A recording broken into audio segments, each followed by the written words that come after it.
Shalom and welcome to another in our series of podcasts from Temple Beth Am, a dynamic center for conservative Judaism in Los Angeles. This is a recording of Rabbi Adam Kligfeld's weekly Rashi study class. We were, and Rebecca was, midway through, not even midway, partway, 1/8 way through a long and interesting Rashi, where he's going to kind of double back on himself. And it is, it's chapter 3, verse 12 of the book of Shemot. Okay. I don't know why the screen is showing. You all see Bill's iPhone? Oh, there it is. Okay. So let's just read the verse again, and then we'll pick up, Rebecca, if you're willing to, with the Rashi. The verse on chapter 3, verse 12, Vayomer, God said, Ki eyeh imach, I will be with you. V'zelacha ha'ot, and this is for you a sign or a symbol. Ki anochi shelachticha, that I will be, that I really have sent you, that I have sent you. And we discussed what the key might mean, in all of these phrases. V'hotziacha, in your taking out, et ha'am, the people, Mitzrayim from Egypt. Ta'avdun, you will all worship, serve.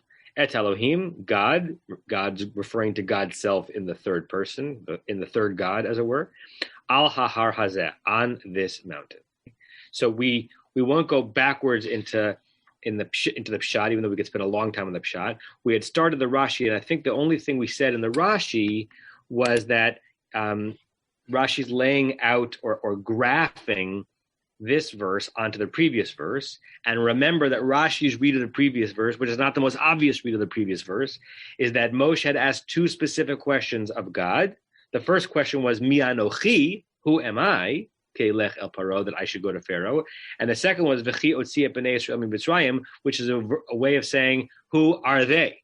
Who are these Israelites that they deserve your attention? Who am I that I'm going to be effective? And who are they? Right? So that's the way Rashi read that, which is not the most obvious way of reading it. And because there are two questions in verse 11, Rashi is going to read verse 12 as having two answers. And not only as having two answers, but they are going to be answered first, second. Not chiastically, not A, B, B, A, but A, B, A, B. Okay? So I think we got that far into the Rashi. I'll just read through the part that you'd already read, Rebecca. On Vayomer ki eyeh imach, when God said, I will be with you, Heshivo al Rishon, he, in his case God, answered him, Moshe, on the first question first, Vial ha'acharon, and on the second question second. I think that's as far as we got. Does that sound right to you, Rebecca? You're muted. I had marked that we were at Vizeh Hamar'eh, but... Okay, so then why don't you pick up on She'amarta, and we'll go through there and see, and hopefully we'll finish the Rashi today. Okay. She'amarta, mi anochi ki elech el paro, and that which you've said, who am I that I should go to Pharaoh? Referencing the previous verse, yes. Lo shalcha hi ki im mi sheli. It is not you going on your own, but it's mine, for I will be with you. Right, and now I am reminded that we did get through that because we were discussing what the Mishali means.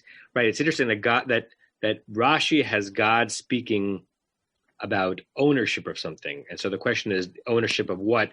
Of the shlichut, as it were, of the being dispatched. When you said, who am I? You shouldn't ask Moshe, who am I? Because it's not really you. It's as if, Moshe, you'd be asking me, God, who are you? Lo shelchahi, this thing, this mission is not yours. Ki imashali, it's mine. Ki imach. So it's almost as if Rashi's reading Ki imach, not only I'll be with you like the Footsteps poem, but it's really my going there, and you're just representing me. It is I, not you. Okay, it's about me, not you. Okay, that's where we picked up. That's where we ended. Keep going. V'zeh hamar'eh asher ra'ita basneh lecha ha'ot ki anochi shalachticha. And this, the vision that you have seen in the bush, it will be for you a sign that I have sent you. Okay. So if we were to graph this, the answer to the first question, who am I, is the words, ki imach, I'll be with you. And then we have a side note. You've got a little sign here that is the proof. The proof is that you've already seen that I am capable of amazing things. You want to know, Moshe, how you are going to walk into Pharaoh's palace and expect to be understood? Do you remember what you just are seeing right now? You're seeing the very indication that I'm capable of things that others are not capable of. And then Rashi makes it more explicit. V'tatzliach bishlichoti uchdai ani lahatzil ka'asher ra'ita hasne oseh shlichuti ve'enenu ukal. A few more words. Kach telech bishlichuti ve'encha nizok. Okay. And that you will succeed in my sending you, and I am able to deliver just as you saw the bush doing what I had sent out to you, or this as my mission. Right. It was not consumed. Thus you will go in my mission, my sending you, and you will not be harmed. Good. Okay. So let's pause there. Someone want to kind of layer on or tease out what's going on in this first part of this Rashi? Because there's actually two comments in this Rashi, and we're still only halfway through the first part of it. Any comments or reactions to it? I have some things I want to share, but I want to see if other people do too. In this part of the analogy, what is being analogized to the bush, and what is being analogized to the bushes not being consumed? Which, by the way, on the pshat level, seems to be just a miracle, right? Just something amazing. In Rashi's read of this being a very specific sign, there are lines being drawn, kind of like in an old test where you have to draw the line from something on the left side to the right side and see what matches up. What lines are being drawn to what? Moshe and the bush. Say more, Jeff. Just that it's a parallel, that he made the bush do what it needed to do, and then Moshe needs to do what he needs to do. Right. And that the bush is not being harmed on this miraculous mission. Yeah. I, God, have turned a bush on fire, and the bush will be the exact same bush when the fire is gone. And the bush, if the bush could be sentient, could not have imagined that were possible. You, Moshe, do not think that this mission is possible, but I'm going to send you on this mission, and I'm going to be with you, just like I'm with the bush, and you will not be consumed either, right? It's an interesting read. When we look at the story most of the time and see the bush not being consumed, we don't necessarily see in that image an unharmed prophet of God that Moshe is about to be. But that's what Rashi is drawing here. It's interesting because it's close to saying that just as I can make the bush do what it wouldn't normally do, I can make Pharaoh do what Pharaoh wouldn't normally do. And that's probably the more obvious concern in Moshe's question. But the graphing is different than that. The graphing is not that Pharaoh is the bush doing something it would not normally do, but you, Moshe, are the bush. And I am the flame. And I'm going to be on you and with you. And when this is all over, you will not be ukal, consumed. Comments, thoughts? Well, wouldn't the fire be Pharaoh, the one that would normally cause the damage? You could read it that way too. Yeah, I had read it that God here is the fire is God with, since Moshe is the bush and God is with the bush and not consuming it, God is with Moshe and Moshe not be consumed in the process. But yes, I guess you could read it the way you were reading it also, Joel. Norm, Rachel?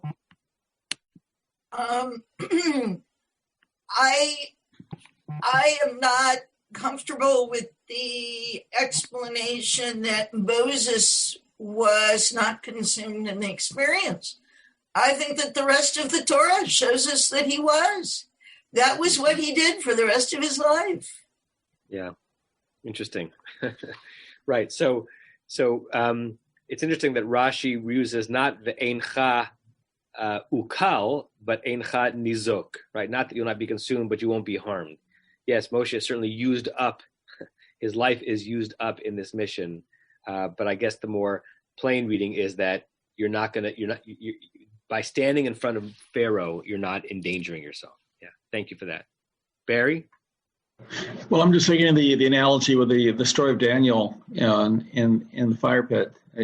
Basically, Moses is afraid he's going back into the cauldron that he's escaped from.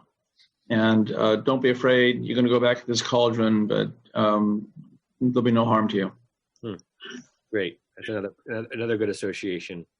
I'm also thinking, I don't think this is like directly there in Rashi, but it's evocative for me of the Midrash, one of these Midrashim that some children believe is actually in the Torah, of Moshe's speech impediment coming from the experiment that Pharaoh did with baby Moshe to see if he was going to be loyal or not.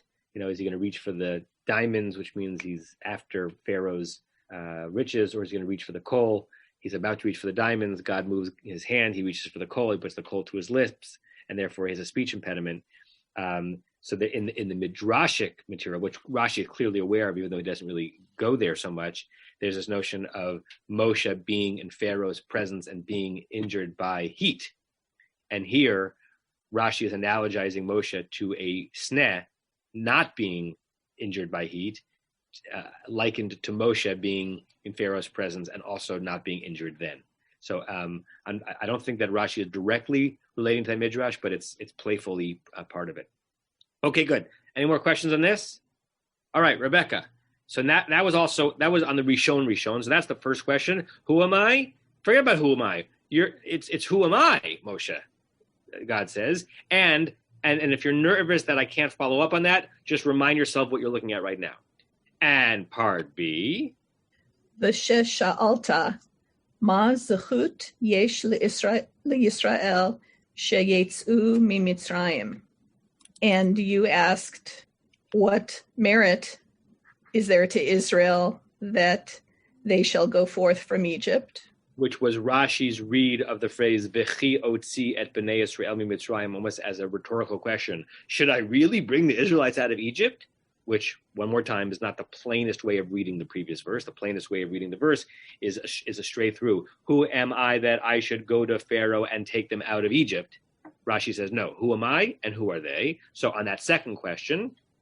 Dvar gadol yeshli al hotza'azo, sheharei atidim lekabel haTorah al hahar hazeh, lesof, what do you think of?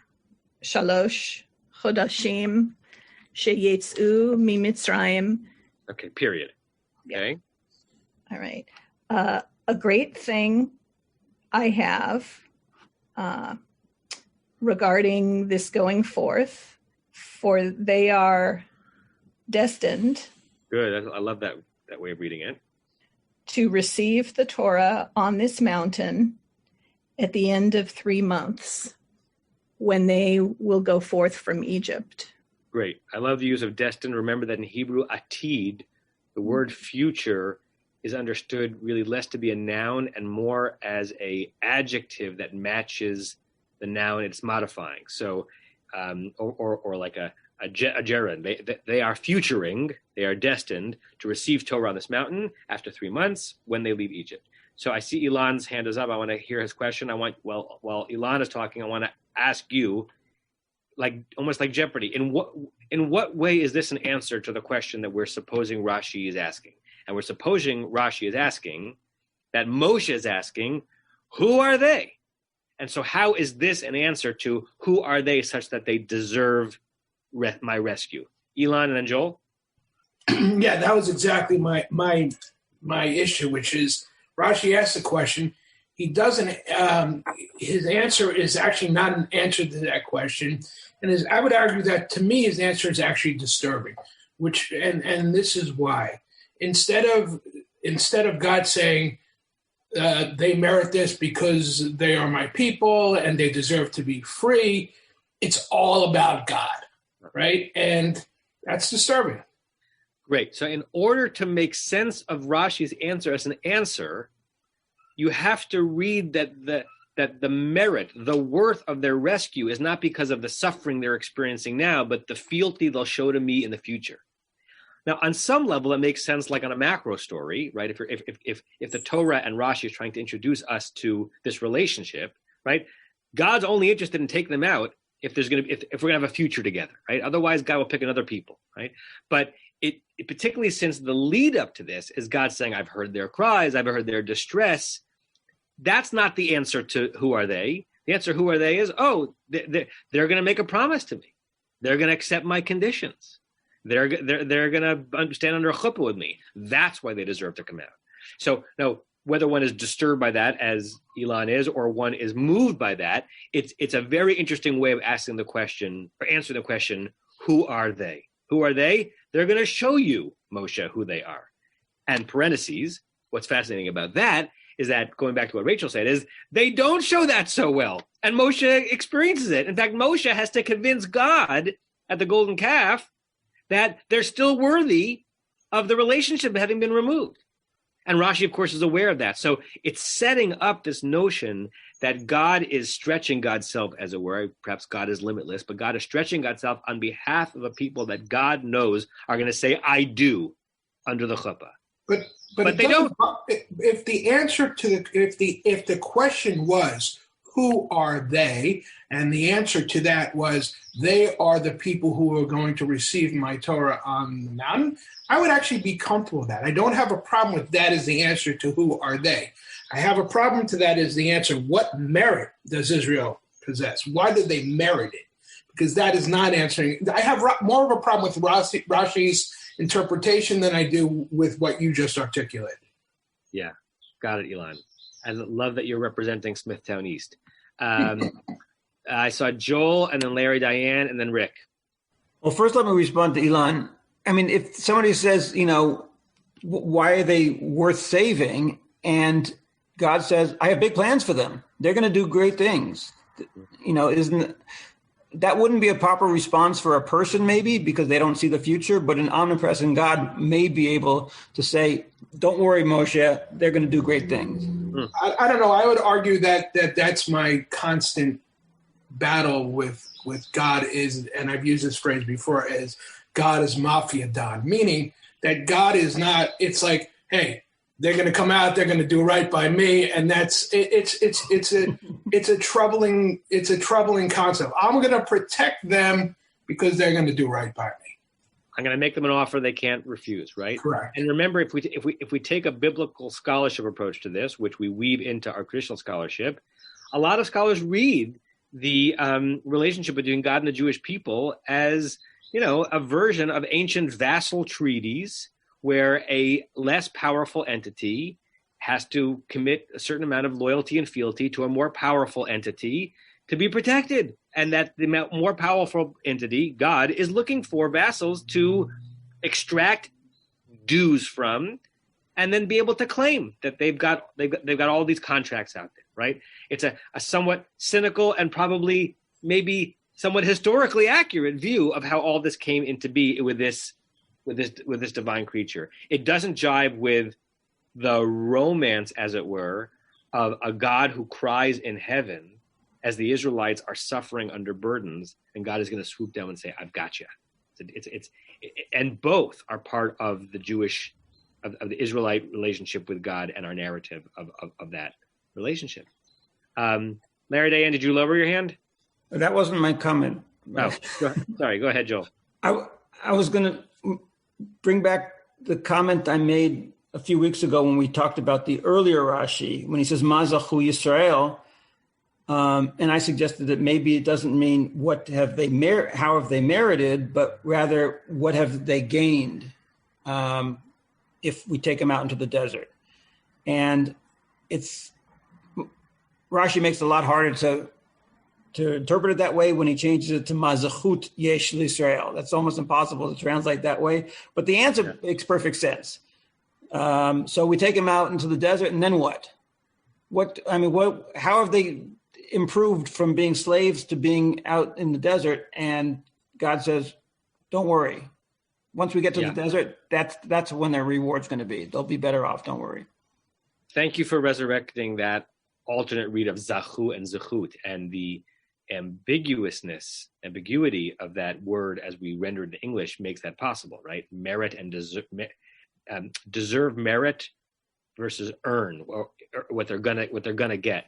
I still hold by the fact that I think Rashi meant merit in terms of what they already have, but I can't prove it.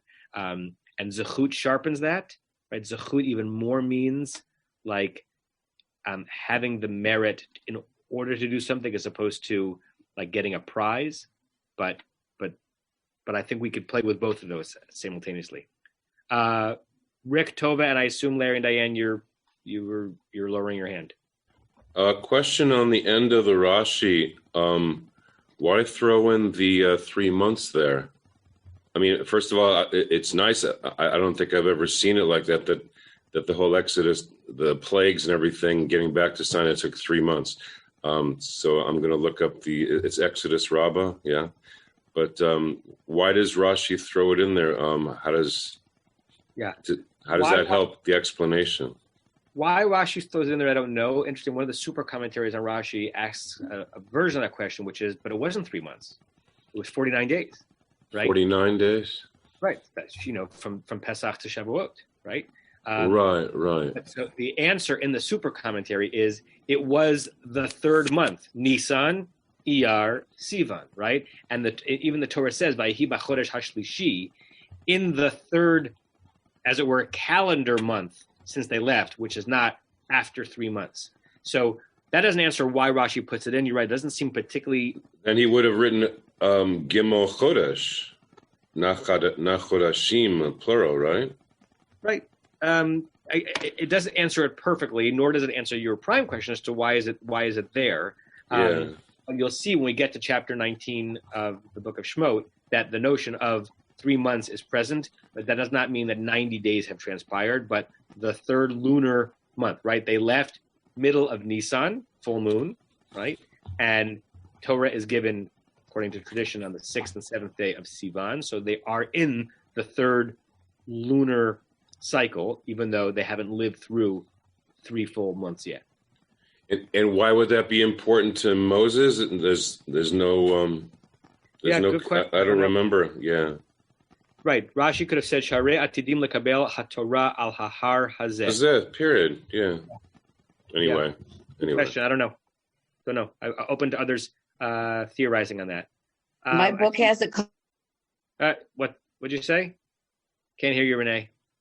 That the Torah was given less than 2 full months after the departure, but the interval contained parts of 3 different months. Right. Nisan, Iyar, and Sivan. I think I saw Tova's hand next, and then Joanna, and then we'll go from there. I was just wondering if we could understand the Rashi's use of merit as referring to the fact that the Jewish people have suffered under this slavery, under this servitude, have wept, have cried out, have moaned, and yet they will be willing to adopt a new yoke, to take on a new servitude. Despite the suffering that they've endured, they will recognize that this is a different kind of servitude that they are going to adopt, and that is the merit. Are you using the word merit in that sentence, going back to Joel's comment, as that's what they have earned, or that's what's going to show that they're worthy of this? That's what they're going to show, that they're worthy, that they have, despite the suffering they've undergone, that they have this quality. So if you, Moshe, want to know why I'm paying attention to them, who are they? They're going to accept my yoke, even though they're currently under a yoke. Interesting. Yeah. Interesting. Wonderful. I mean, there's a lot about that altogether in terms of the relationship in our tradition between Pesach and Shavuot, like leaving shibud and avodah kasha in order to be under avodah kasha, right? Leaving a pernicious master to be inyoked. I just invented a word, to a beneficent master, but still a master, right? And there's plenty of this in the commentaries on the Haggadah, that the reason, right, that the Israelites were not freed in order to be free. The Israelites were freed in order to be rebound, right? And that it was not just endless desert. In fact, there's a lot of material on the 4 verses of salvation that we're going to get to in a couple of chapters that become the basis of all of the 4s on the Seder plate, including the 4 cups of wine. And there's a question of why not include the 5th. The 5th is the Heveti, and I'm going to bring them to the land of Israel and to Revelation, because after all, the goal of Exodus was not just to get them into a desert. The goal of Exodus was to get them into a relationship with God. So I think there's a lot there in what you just said, Tova. Wonderful. I hadn't read that way before. Joanna.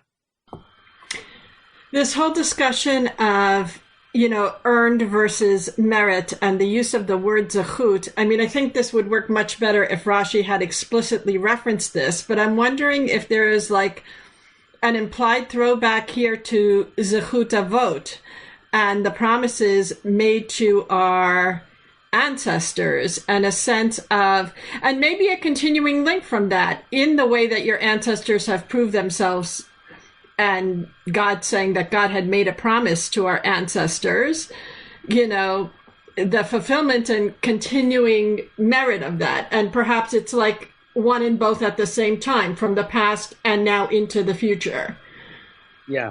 So I'm not sure it would be a throwback or a throw forward. Vis-a-vis kind of biblical imagery, it's a throw forward in the sense that zechut avot is a rabbinic overlay backwards onto biblical texts. So Rashi is clearly aware of the concept of zechut avot, and when he davens the Amidah Elohei Avraham Elohei Yitzchak Elohei Yaakov, he's saying that.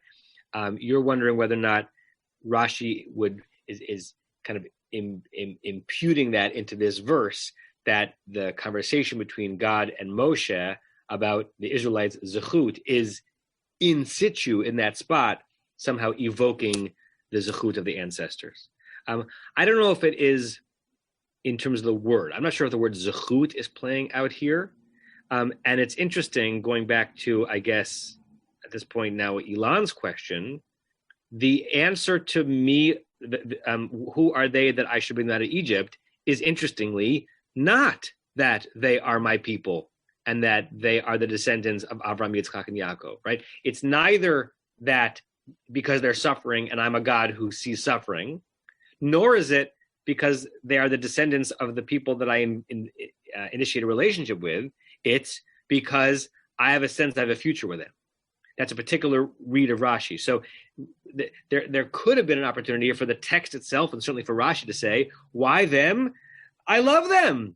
And Abraham showed his faith to me, and I was with Isaac and Jacob. And that's interestingly not the answer. So in some ways, as I'm talking out loud, I'm thinking that silence, the silence is saying something here. The fact that Rashi is not invoking zechut avot here when Rashi could have makes me think that for some reason Rashi is only looking at this moment moving forward, not going backward. Don't know why. There are I think more compelling answer. If Rashi already is going to read in the previous verse v'chiotzi as a second question that Moshe is asking, which you don't have to read, I think there are more compelling answers to that question, except that Rashi also has to just deal with what's in the verse, right? There are more compelling answers, but the verse doesn't give that answer. The verse gives Tavduna Elohim al har hazeh. So he has to use those words as his answer. Who are they? They're going to serve me on the mountain. Barry, Norman, Rachel. There's I've been hearing an underlying dark story here. Our people were nomadic herd people, not really a civilization. We were sent down to Egypt to learn over the centuries to become servants of a higher authority, and to learn this way, and so that we would know what it would be ultimately to be the servants of God, and to bring out from Egypt the civilized aspects that we've learned there. But if God being all-knowing, how God wouldn't know that being out in the desert alone with Moshe up on the mountain, that we're going to lose connection and have to have our own golden calf, or God knew we were going to do this. Why? If God knew that as a people we were going to be servants of God's servants, why leave us alone to get lost? I don't have great answers to that, so I'll let those questions hang in the ether. But thank you for that, Barry. Norman, Rachel. I wanted to talk about the 3 months aspect. Just the other day, I read an article in Torah.com that suggested that we had a tradition at one time that even Shavuos came at a full moon, as do 5 of the holidays we currently celebrate. And it made me think that when God says when Rashi has God saying in 3 months after they come out, it doesn't really mean 3 months after they leave Egypt. It means 3 months from now, after they've come out. He's telling Moshe Rabbeinu that the whole process, from him going down and confronting Pharaoh and confronting the Israelites, and in Egypt enduring 10 plagues and the Jews coming out and getting to Sinai, is 3 months from the time they're having this conversation. And I want to suggest that as a possible way of understanding how he came up with this 3 months amount. It'll be 3 months from now, after they've come out from Egypt. Mm-hmm. So it's interesting. I don't know that the internal math of the Torah supports that, because that would suggest that between this moment and actual Exodus is just about a month, or month and a half or so. Right. The truth is, there's actually not a lot of math throughout the 10 plagues. Right? We have no sense of how much time it takes. There's a bunch of or something like that, but it doesn't say next week, it doesn't say next month. So your mind can go in all sorts of different directions. Were the frogs there for an hour or a month? The Shet Yetzu Mimitzrayim is interesting here. L'sof shlosha chodashim, after 3 months, you're reading it as, and including in that by which they will have already left Egypt. Possible. I think he's playing with Vayihi b'chodesh hashlishi, that it was on the third month. That seems likely. It was a possibility. Yeah. Thanks, Norm. Sue, then Diane, Larry. I'm thinking about what Barry said, which I think is really. Oops, sorry, Sue. I muted you by accident. It's hard enough. Okay, so I was thinking about what Barry said, and I think it's really interesting, and I think it's just like a message. I'm thinking about what it means in terms of our messages for human nature in general, and how it seems that it's that's right. You can't just take an entire population from a completely oppressed slavery and then introduce them to no. They need to be brought along in some kind of framework that maybe looks familiar while they develop. I think that there's just a lot in there that, the whole that went to the golden calf. It seems like we're supposed to learn from this, that you have to develop society. You can't just throw it at them. And my personal little story that I kind of tell myself, I have no idea exactly how true it is, but many of you know that I'm originally from Minnesota. And I used to think to myself, my ancestors who came to the United States in the early 1900s, they were not Holocaust survivors. This was the early 1900s, and they came from, Poland and Lithuania and all kinds of. I actually have one grandmother who was born in Iowa, so I'm like really a cornfield girl. But they came and they were plunked there through Hayas and through however it is that they moved them in 1905 into the frozen wasteland. But it was the misery they knew. And that's kind of my point. It's like they moved them into the misery. There was not much to reject because, that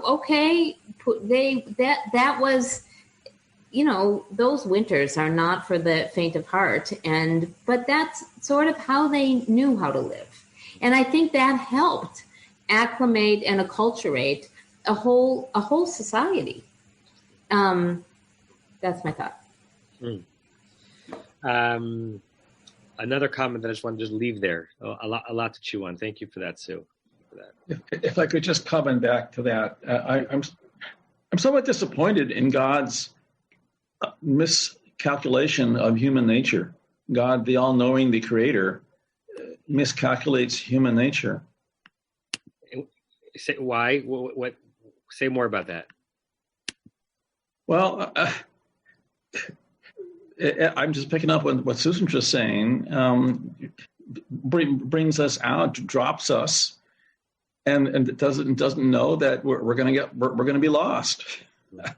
We don't know how to subscribe to this unknowing God, and being out in the desert.